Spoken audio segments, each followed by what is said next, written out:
Paddington had never been shopping in London before, especially at a store like Barkridge's. Equally, Barkridge's had never had a customer quite like Paddington, especially in the gentleman's outfitting department. "We would like some bear's pyjamas, please," said Mrs. Brown. "Bear's pyjamas?" repeated the assistant. "Has Madam tried something in government surplus?" "Indeed not," said Mrs. Brown. "I've never heard anything like it. Have you, Paddington?" "Never," said Paddington hotly, and he gave the man one of his special hard stares. "Yes, sir," said the assistant. "At once, sir." "He's been sleeping in his duffel coat," explained Mrs. Brown, "and we don't want that."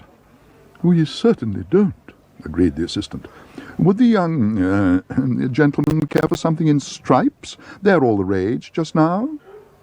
"I'd sooner have something in spots," said Paddington. "If I had a pair like these, I don't think I would ever get lost, not even if I fell out of bed by mistake." "You can say that again," murmured Judy. "The changing rooms are on the right," called the assistant. "Don't go wrong." "I do hope they fit," said Mrs. Brown. "He'll be most disappointed if they don't." "So shall we all, madam," said the assistant. So far, pyjama week at Barkridge's had been a disaster. In fact, Paddington was the first customer they'd had for days. But if Barkridge's were unhappy about their pyjamas, Paddington was even more upset by the state of their changing rooms. As far as he could make out, most of the doors were locked, and when he did find one which opened, he practically had to force his way through.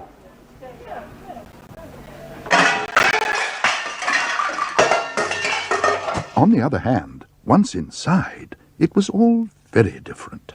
It was more like the inside of a house, and he was most impressed.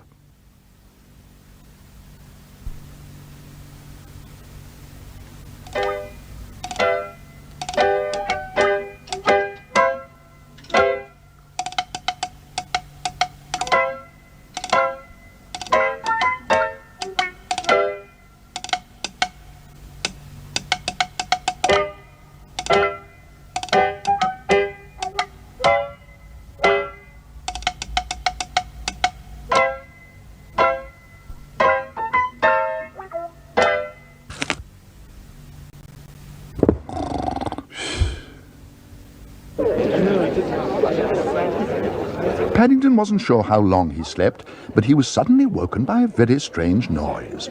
It sounded just like rain, but as he looked out of the window, he had yet another shock. "Well," said a voice behind him, "what are you doing in our shop window, Bear?" "Your shop window?" repeated Paddington. He suddenly wished he hadn't bought such loud pyjamas.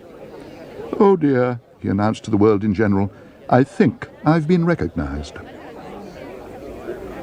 But to his surprise, the manager of Barkridge's was more than delighted with all that had happened. "Bear," he boomed, "you're what we in the trade call a trend-setter.